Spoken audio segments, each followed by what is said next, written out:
नमस्कार दोस्तों, welcome to rising advisors academy, transform from agent to advisor दोस्तों। और आपके जो ड्रीम है वो हमारे गोल्स हैं दोस्तों, और इस गोल्स तक पहुंचने के लिए हम सब साथ में मिलकर मेहनत करेंगे और एक दिन इस गोल को जरूर से हासिल करेंगे दोस्तों। सो आप हमारी वेबसाइट rising advisors academy.in पर जा सकते हैं और वेरियस कोर्सेज आप अटेन कर सकते हैं, जिस पर आप अपने आप को ग्रो कर सके, क्योंकि नॉलेज जो है वो सक्सेस की पहली सीढ़ी होती है, जिसे पाना बहुत जरूरी है दोस्तों। हमारी ऑर्गेनाइजेशन का विजन यह है कि हम ज्यादा से ज्यादा एडवाइजर्स को और प्रोडक्ट्स एंड सर्विस की नॉलेज से एम्पावर कर सके, ताकि इस फाइनेंशियल एडवाइजरी इंडस्ट्री को हम मिस सेलिंग से रोक सके। हमारा विजन है, हम मिशन है कि 1 लाख एडवाइजर्स को अच्छी स्किल्स एंड टूल्स से हम इक्विप करें 2030 तक, ताकि वो कम से कम 1 लाख पर प्रति माह कमा सके। और जैसे कि बजट भी आया है दोस्तों कि अब 1 लाख प्रति माह कमाना तो बहुत जरूरी हो गया है, क्योंकि वो भी टैक्स फ्री हो गया है।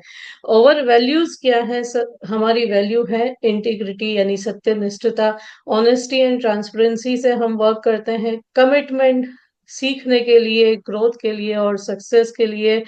Excellence, knowledge, service and professionalism के लिए। ट्रस्ट वर्दीनेस, क्लाइंट के साथ रिलायबिलिटी एंड रिस्पॉन्सिबिलिटी से अपनी सारी सर्विसेज, सारी ड्यूटीज देने के लिए। और ग्रोथ माइंडसेट, क्योंकि अगर हमने इनोवेशन को अडॉप्ट नहीं किया तो हम रुक जाएंगे, तो हम ग्रोथ माइंडसेट के साथ काम करते हैं दोस्तों। वीडियो स्टार्ट करने से पहले डिस्क्लेमर ले लेते हैं, और आज हम सीखने जा रहे हैं IC38 चैप्टर 4। IC38 के चैप्टर 4 में बीमा अनुबंधों की विशेषताएं, यानी शुद्ध हिंदी है, एग्जाम आपकी हिंदी रहेगी, इसीलिए इसको हम बोलते हैं बीमा कॉन्ट्रैक्ट की क्या स्पेशलिटीज हैं, ये भी बोल सकते हैं। तो बीमा अनुबंधों की विशेषताओं के बारे में आज हम पढ़ेंगे। तो बीमा अनुबंध यानी कानूनी पहलू है। क्यों? क्योंकि बीमा एक कॉन्ट्रैक्ट है दोस्तों, ठीक है, जो लीगल एस्पेक्ट्स के साथ जुड़ा है। तो एक वैध अनुबंध की अनिवार्यताएं क्या क्या होती है? तो सबसे पहले कभी कभी क्वेश्चन आता है कि किस अधिनियम को ये फॉलो करता है, जो बीमा का कॉन्ट्रैक्ट है किस अधिनियम के तहत बनता है। तो सबसे पहले आप नोट डाउन कर लीजिए कि भारतीय अनुबंध नियम अधिनियम 1872 की धारा 10 अनुबंध को इस प्रकार से प्रतिभाषित करती है या परिभाषित करती है। तो यहाँ पे किसको फॉलो करता है ये कॉन्ट्रैक्ट? भारतीय अनुबंध अधिनियम 1872। ठीक है। सभी समझौते अनुबंध हैं यदि वे अनुबंध के लिए सक्षम पक्षों की स्वतंत्र सहमति से। अब पक्षों की स्वतंत्र सहमति किसके किसके बीच में होगी? यहाँ पे बीमा धारक और बीमा करता, यानी बीमा कंपनी और कस्टमर जो पॉलिसी बाय करता है उसके बीच में होगी, जो एक वैध विचार के लिए और एक वैध वस्तु के साथ किए गए हैं और इसके द्वारा शून्य घोषित नहीं किए गए हैं। तो तात्पर्य क्या है कि एक अनुबंध में अधिनियम द्वारा निर्धारित निम्नलिखित आवश्यक शर्तें होनी चाहिए। तो कौन कौन सी शर्तें हैं हम डिटेल में समझेंगे। यहाँ पे मैंने हेडिंग दी है पहले। तो एक प्रस्ताव और स्वीकृति होनी चाहिए ना। डिटेल में मैं बताऊंगी कि प्रस्ताव क्या है और स्वीकृति क्या है ना। वेद विचार होना चाहिए। अनुबंध के पक्षकारों को अनुबंध करने के लिए सक्षम होना चाहिए, यानी बीमा कंपनी और पॉलिसी धारक दोनों सक्षम होने चाहिए। किस प्रकार? तो मैं वो भी आपको एक्सप्लेन करूंगी। दोनों पक्षों को अनुबंध की समान समझ होनी चाहिए, यानी एक मत होना चाहिए। अनुबंध का उद्देश्य कानूनी होना चाहिए और प्रदर्शन की क्षमता होनी चाहिए, यानी इसको भी डिटेल में देखेंगे। प्रदर्शन की क्षमता यानी बीमा कंपनी क्लेम देने के लायक होनी चाहिए, ऐसे ही उसके यहाँ प्रीमियम नहीं देके आना। ठीक है। सो बीमा के वैध अनुबंध की अनिवार्यताएं क्या है? तो वैध अनुबंध बनाने के लिए वैध अनुबंध में उपरोक्त 6 अनिवार्यताएं जो हमने देखी वो होनी चाहिए, जिसे हम डिटेल में आगे देखेंगे। तो जीवन बीमा की एक पॉलिसी भी कानून लागू करने योग्य अनुबंध है, यानी कॉन्ट्रैक्ट है। इसीलिए आइए देखते हैं कि जीवन बीमा अनुबंधों में एक वैध अनुबंध की हाँ। इन अनिवार्यताओं को शामिल किया गया है। ओके। तो आइए, सबसे पहले प्रस्ताव और स्वीकृति। जिसको हम ऑफर एंड एक्सेप्टेंस भी कहते हैं।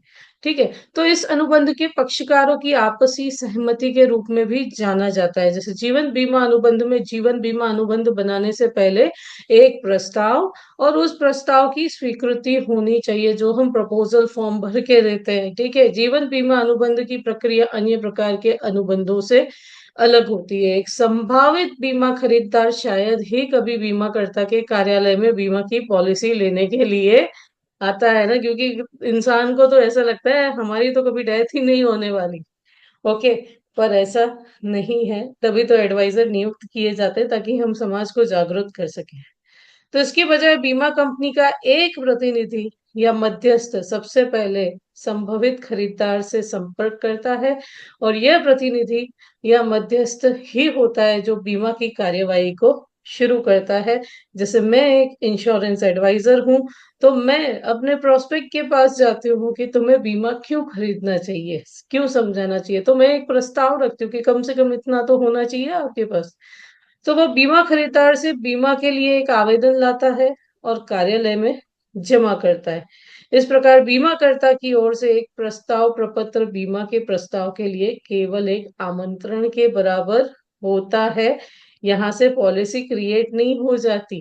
ठीक है, उसके बाद जवाबी प्रस्ताव यानी काउंटर ऑफर क्या की जाएगी बीमा कंपनी की ओर से। तो यदि प्रस्ताव बिना किसी शर्त या ग्रहणाधिकार या अतिरिक्त मानक दरों पर स्वीकार किया जाता है, तो प्रस्ताव को बीमाकर्ता द्वारा स्वीकार किया गया कहा गया है। जैसे हमने प्रपोजल फॉर्म भरा और वो बीमा कंपनी के पास चला गया, उन्होंने पास कर दिया, पॉलिसी नंबर आ गया, तो उसे स्वीकार कहा जाएगा।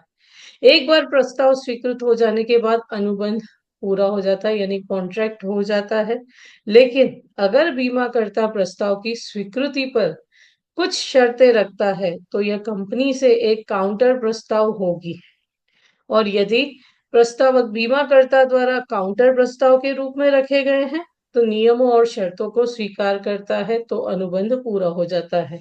जैसे एक केस डिस्कस करते हैं कि किसी व्यक्ति को डायबिटीज है और उसका प्रस्ताव लेकर के हम बीमा कंपनी के पास गए। बीमा कंपनी का जो अंडरराइटर है उसने आंकलन किया और बोला कि इसको तो बीमा देना रिस्की है, तो वो क्या करेंगे, दो चीजें हो सकती है। या तो वो कैंसिल कर देंगे, रिजेक्ट कर देंगे कि इसको स्वीकार नहीं किया जा सकता, या उसको वेटिंग पीरियड लगा 6 महीने के बाद आना, या एक्स्ट्रा प्रीमियम अगर बहुत ज्यादा नहीं है तो एक्स्ट्रा प्रीमियम लगा करके प्रस्ताव को स्वीकार कर देंगे। तो जो एक्स्ट्रा प्रीमियम का जवाब आता है कि भाई इस केस पर आपका एक्स्ट्रा प्रीमियम लगेगा, जवाबी प्रस्ताव, इसको काउंटर ऑफर बोलते हैं। और उसके बाद जब सामने वाला व्यक्ति रेडी है, ठीक है मैं एक्स्ट्रा प्रीमियम देने के लिए तैयार हूँ, ठीक है, तो वहां पे क्या हो जाएगा, फिर से कॉन्ट्रैक्ट होगा, यानी कॉन्ट्रैक्ट बनेगा। ठीक है, तो प्रस्तावक की स्वीकृति कंपनी को बता दी जाती है।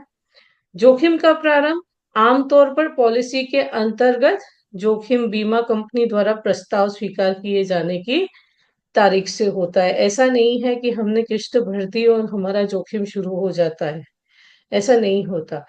जोखिम कब शुरू होता है, जब हमारी एफपीआर यानी फर्स्ट प्रीमियम रिसिप्ट आती है, यानी प्रस्ताव जब स्वीकार कर दिया जाता है और पॉलिसी नंबर गिरता है ना, तब से जोखिम शुरू होता है, न कि हमने पेमेंट दिया तब से।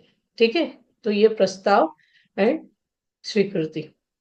अब प्रतिफल, जो सेकंड भाग था वो था प्रतिफल यानी कंसीडरेशन क्या होगा। तो प्रतिफल अनुबंध या जीवन बीमा पॉलिसी के आवश्यक तत्वों में से एक है। पहला है जो प्रीमियम जो कंपनी को प्राप्त होता है, वह कंपनी के वादों का प्रतिफल है। जैसे मैंने 10 लाख रुपए की पॉलिसी खरीदी और उसका 5,000 महीने किश्त आता है, तो ये प्रीमियम क्या है, 10 लाख की श्योरिटी, 10 लाख की श्योरिटी के सामने प्रतिफल है जो कस्टमर या बीमा धारक बीमाकर्ता को बीमा कंपनी को दे रहा है।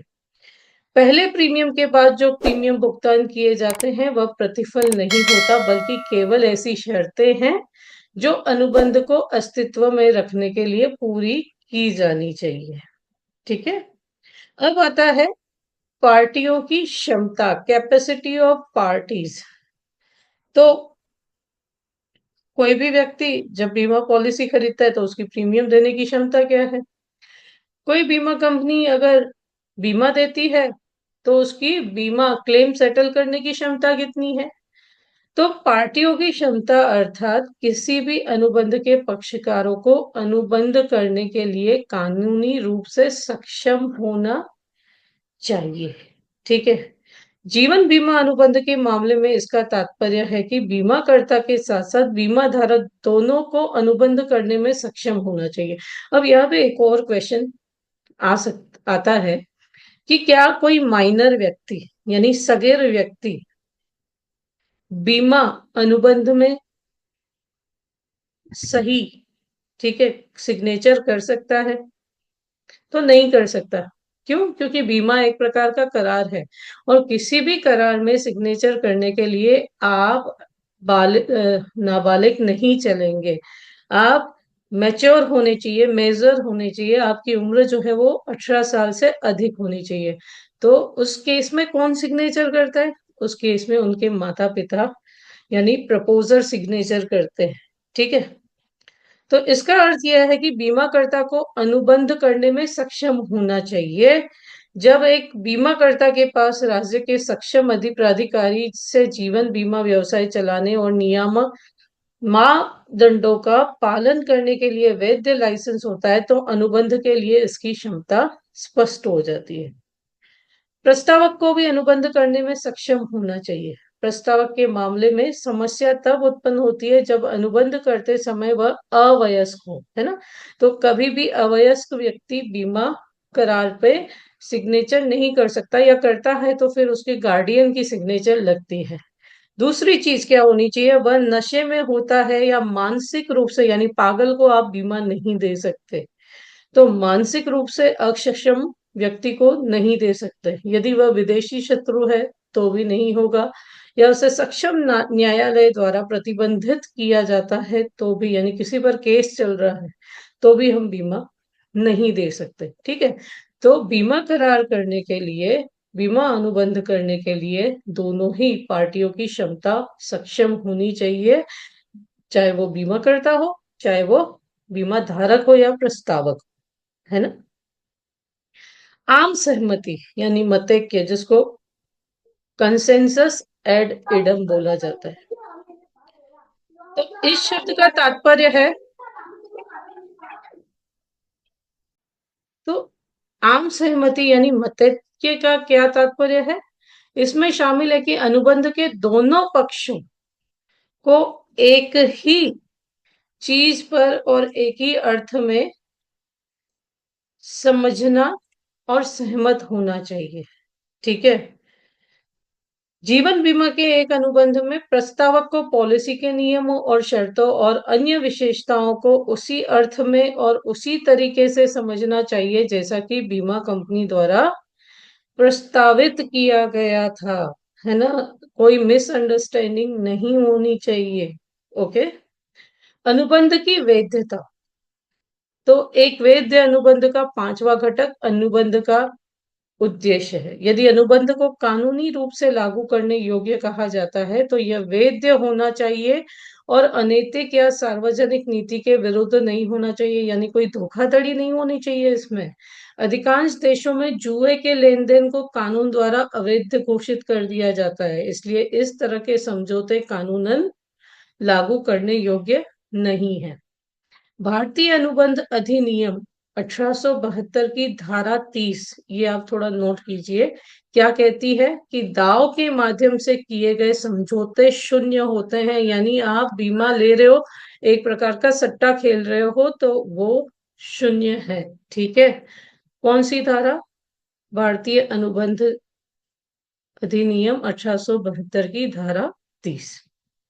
नेक्स्ट आता है प्रदर्शन की क्षमता यानी कैपेबिलिटी ऑफ परफॉर्मेंस। तो एक वैध अनुबंध के लिए दोनों पक्षों को अनुबंध के अपने हिस्से को पूरा करने में सक्षम होना चाहिए जब इसकी आवश्यकता हो या जब बीमित अक्षमता होती है। आमतौर पर बीमाकर्ताओं से अनुबंध के उनके हिस्से के प्रदर्शन की क्षमता पर सवाल नहीं उठाया जा सकता, क्योंकि बीमाकर्ता आमतौर पर बहुत बड़े संगठन होते हैं। वास्तव में बीमा कंपनियां, विशेष रूप से जीवन बीमा कंपनियां, जैसे किसी भी देश के सबसे अमीर संगठन होते हैं। जैसे आप LIC ऑफ इंडिया के बारे में जाने तो भारत की सबसे बड़ी कंपनी है। जितना हमारा एसेट अंडर मैनेजमेंट है उतना तो पाकिस्तान का GDP भी नहीं है। ओके, दुनिया की 4th नंबर की सबसे बड़ी कंपनी है ना। तो अपनी प्रदर्शन की क्षमता होनी चाहिए और बीमा धारक को भी नियमित रूप से प्रीमियम का भुगतान करने में सक्षम होना चाहिए ताकि अनुबंध प्रभावी रहे, यानी चालू रहे। यदि आप प्रीमियम नहीं देते तो आपका बीमा भी बंद हो जाता है। ठीक है, फिर आप उसे पुनर्जीवित कर सकते हैं 5 वर्ष के दौरान, लेकिन आप सक्षम होने चाहिए। बीमा कंपनियां जीवन बीमा के प्रस्ताव को स्वीकार करने से पहले आमतौर पर प्रस्तावक की वित्तीय स्थिति को देखती है। कैसे देखती है? तो उसको अंडरराइटिंग आता है, मैं वो भी पढ़ाती हूँ। जब आप IC 38 क्लियर कर ले तो हम वो भी सीखेंगे। ठीक है, और प्रस्तावक को भी स्वीकार करती है जब कोई नैतिक जोखिम शामिल नहीं पाया जाता है। नैतिक जोखिम यानी आपका कैरेक्टर ठीक नहीं है या आप गलत काम करते हैं, तो उस केस में भले ही आपके पास रुपए होंगे तो भी हम बीमा नहीं दे पाएंगे। ठीक है, तो ये अनुबंध की शर्तें थी। अब आइए देखते हैं प्रीमियम का अग्रिम भुगतान, यानी एडवांस पेमेंट ऑफ प्रीमियम। तो देखिए, जब भी हम पॉलिसी खरीदते हैं तो जब भी आप बीमा खरीदो उसमें हमेशा आपको प्रीमियम एडवांस भरना पड़ता है। अगर आप प्रीमियम की किस्त एडवांस नहीं भरते हैं तो आपका प्रस्ताव स्वीकार नहीं किया जाता। ठीक है, तो भारतीय कानून के अनुसार बीमाकर्ताओं को तब तक जोखिम उठाने की अनुमति नहीं है जब तक कि वे अग्रिम तौर पर प्रीमियम प्राप्त नहीं कर लेते हैं। दूसरे शब्दों में, बीमा सुरक्षा को भारत में उधार में नहीं बेचा जा सकता सिवाय कि आप क्रेडिट कार्ड के पेमेंट करें तो। बीमा अधिनियम 1938, ये आप थोड़ा नोट कीजिए। बीमा अधिनियम 1938 की धारा 64 B में क्या कहा गया है कि जब तक प्रीमियम अग्रिम रूप से प्राप्त नहीं किया गया तब तक कोई जोखिम नहीं माना जाता है। कोई भी बीमा करता तब तक कोई जोखिम नहीं उठाएगा जब तक प्रीमियम अग्रिम रूप से प्राप्त नहीं हो जाता है या भुगतान की गारंटी नहीं दी जाती है या निर्धारित तरीके से अग्रिम रूप से जमा नहीं किया जाता है। तो जब तक आपने अपनी पहली किस्त नहीं भरी तब तक आपका बीमा भी नहीं कंटिन्यू होगा। और एक और चीज भी समझ लीजिए कि अगर किस्त देती है तो भी तुरंत बीमा चालू नहीं होता। ये डिपेंड करता है केस टू केस। अगर बहुत बड़ा बीमा है, मेडिकल आता है, तो जब तक मेडिकल के रिजल्ट ना आ जाए, अंडरराइटर उसे पास ना कर दे, पॉलिसी नंबर ना गिर जाए, तब तक आपका बीमा चालू नहीं होता है। तो ये भारत में बीमा उद्योग की एक महत्वपूर्ण विशेषता है। बीमा अधिनियम 1939 बीमा की विशेष श्रेणियों के संबंध में प्रीमियम के अग्रिम भुगतान की शर्त के कुछ अपवाद प्रदान करते हैं। बीमा नियमों की धारा 59 सरकारी और अर्ध सरकारी निकायों को जारी की जाने वाली पॉलिसियों, सरकारी और अर्ध सरकारी कर्मचारियों को कवर करने वाली फिडेलिटी गारंटी बीमा पॉलिसियों, कामगारों की क्षतिपूर्ति नीतियों, ट्रांजिट पॉलिसियों में नकद और अन्य श्रेणियों के लिए कुछ शर्तों के अधीन छूट की भी अनुमति देती है। कौन सी? धारा 59, बीमा नियमों की धारा 59 है ना। और प्रीमियम एडवांस किसमें? बीमा अधिनियम 1938 की धारा 64। ठीक है, कभी कभी पूछ सकते हैं। ओके, अब अनुरोध। अनुरोध यानी सोलिसिटेशन। तो बीमा को हमेशा उत्पाद की उचित समझ के बाद खरीदी जाने वाली वस्तु के रूप में माना गया है, न कि सिर्फ खरीदा या बेचा गया सामान। तो आप जब भी आप कोई एडवर्टाइज देखोगे तो बीमा विचार या विषय की विचार की विषय वस्तु है, ऐसा भी बोला जाता है ना। तो हमेशा जब भी आप ऐसे उत्पाद खरीदते हैं तो आप अनुरोध की विषय वस्तु है, यानी आप जबरदस्ती नहीं बेचा जा सकता किसी को।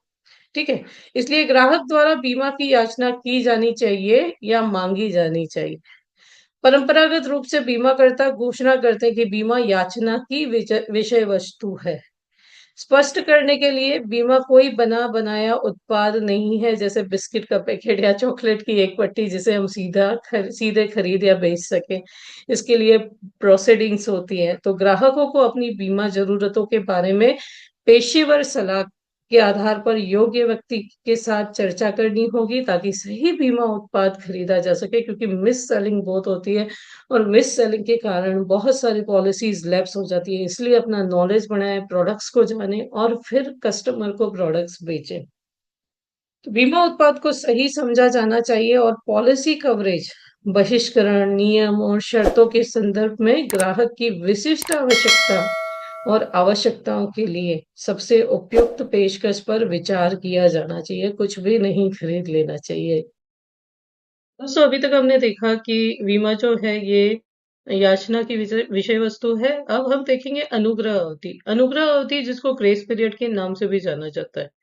तो अनुग्रह अवधि अर्थात ग्रेस पीरियड प्रीमियम देय तिथि के तुरंत बाद समय की एक निर्दिष्ट अवधि, जिसके दौरान निरंतरता का लाभ, जैसे कि प्रतीक्षा अवधि और पहले से मौजूद बीमारियों के कवरेज के नुकसान के बिना पॉलिसी को नवीनीकृत करने या जारी रखने के लिए भुगतान किया जा सकता है। ठीक है। तो मोस्टली हम जो लाइफ इंश्योरेंस पॉलिसी लेते हैं उसमें राइडर्स होते हैं। वो राइडर्स अगर ये अनुग्रह अवधि चली जाती है तो वो काम नहीं करते हैं। तो हो सके तो अनुग्रह अवधि के दौरान अपना प्रीमियम भरना हितावह है। तो उस अवधि के लिए कवरेज उपलब्ध नहीं होता, जिसके लिए कोई प्रीमियम प्राप्त नहीं हुआ, लेकिन अनुग्रह अवधि में ये लागू नहीं होता, यानी उसमें आपके सारे राइडर्स चलते रहते हैं। तो अनुग्रह के दिनों की गणना प्रीमियम के भुगतान के लिए नियत तिथि के अगले दिन से की जाती है। जैसे अगर मैंने 4 अगस्त को पॉलिसी खरीदी है, तो मेरा जो ग्रेस पीरियड है उसके अगले दिन यानी 5 अगस्त से गिना जाता है ना? तो जीवन बीमा के लिए यदि कोई रियायती अवधि नहीं है, तो भुगतान में 1 दिन की देरी से पॉलिसी जो है वो लैप्स हो जाती है। यह पॉलिसी धारक, बीमाकर्ता और सामान्य रूप से बीमा उद्योग के लिए हानिकारक होगा। इरडा के नियम से जो मासिक मोड में अगर आप पॉलिसी लेते हो, तो अनुग्रह अवधि यानी छूट के दिन या ग्रेस पीरियड 15 दिन का होता है और अन्य मोड में ये 30 दिन अथवा 1 माह का होता है। मोटर पॉलिसी आमतौर पर 1 वर्ष की अवधि के लिए वैध होती है। आजकल तो 5 साल के लिए भी निकलती है, 3 साल के लिए भी निकलती है और देय तिथि से पहले इसे नवीनीकृत करना पड़ता है। नहीं तो अगर एक्सपायर हुई उसके अगले दिन क्लेम आया तो कोई क्लेम नहीं मिलता दोस्तों। प्रीमियम भुगतान के लिए अनुग्रह अवधि लागू नहीं होती मोटर में। यदि व्यापक पॉलिसी 90 दिनों से अधिक समय के लिए समाप्त हो जाती है, तो अर्जित क्लेम बोनस लाभ भी खो जाता है। यानी मोटर इंश्योरेंस में आपने 90 दिन, यानी जब एक्सपायर हुआ उससे 90 दिन से अधिक का टाइम हो गया, फिर भी आपने रिन्यू नहीं किया, तो आपका नो क्लेम बोनस भी चला जाता है। प्रत्यावर्तन सब्रोगेशन या फ्री लुक पीरियड के बारे में हम बात करेंगे, तो बीमा अनुबंध में बीमाकर्ता के द्वारा तैयार किए जाते हैं और अगर यदि वह बीमा चाहता है या चाहती है, तो दूसरे पक्ष को इसका पालन करना चाहिए। ठीक है। ऐसे अनुबंध जहां किसी को अनुबंध को स्वीकार करना पड़ता है और इससे कोई बदलाव नहीं किया जा सकता है, कानूनी रूप से ऐसे अनुबंध को असंजन या अधेशन कहते हैं। तो इस तरफा स्थिति के कारण न्यायालय हमेशा बीमाकर्ताओं को इन नियमों और शर्तों की व्याख्या करने में उत्पन्न होने वाली किसी भी अस्पष्टता या भ्रम के लिए उत्तरदायी बनाते हैं, क्योंकि मोस्टली जो डिसीजन है कस्टमर की तरफ ही में आता है। तो इस एक तरफापन को कम करने और बीमा लेन-देन को अधिक ग्राहक अनुकूल बनाने के लिए इरडा ने अपने विनिमयों में एक उपभोक्ता अनुकूल प्रावधान बनाया है, जिसे हम फ्री लुक पीरियड भी कहते हैं। जिसके द्वारा यदि ग्राहक पॉलिसी की किसी भी नियम या शर्त से संतुष्ट नहीं होता है, तो वह इसे वापस कर सकता है और धन वापसी प्राप्त कर सकता है। ठीक है। तो यह प्रावधान, जिसके अंतर्गत पॉलिसी धारकों को पॉलिसी दस्तावेज प्राप्त होने के 15 दिन के अंदर इलेक्ट्रॉनिक पॉलिसी भी हो सकती है या ऑफलाइन पॉलिसी भी हो सकती है। तो इलेक्ट्रॉनिक पॉलिसी या दूरस्थ मोड के माध्यम से प्राप्त पॉलिसियों के मामले में 30 दिनों के अंदर पॉलिसी को रद्द करने का विकल्प दिया जाता है, यदि आप किसी प्रोडक्ट से संतुष्ट नहीं है। ठीक है? तो आप उसे कैंसल करवा सकते हैं। जीवन बीमा और स्वास्थ्य बीमा पॉलिसियों में जहाँ कम से कम 1 वर्ष की अवधि के लिए बीमा हो, कंपनी को लिखित रूप में सूचित किया जाता है और वह कवर, व्यय और शुल्क की अवधि के लिए प्रीमियम और अनुपातित जोखिम प्रीमियम कम करके बाकी पैसा वापस कर दिया जाता है। ठीक है? थैंक यू सो मच दोस्तों वीडियो को लास्ट तक देखने के लिए and wish you very all the best for your exam. आप हमें कांटेक्ट कर सकते हैं हमारी अलग-अलग सर्विसेज के लिए जब आप एग्जाम क्लियर कर लेंगे। उसके बाद ठीक है, आप कनेक्टेड रह सकते हैं हमसे और हर चैनल पे यूट्यूब पे राइजिंग एडवाइजर फिन एकेडमी है, इंस्टा, फेसबुक, लिंक्डइन सब जगह आपको भावना प्रीतवानी मिल जाएंगी। ठीक है? I am always ready to guide you. Thank you.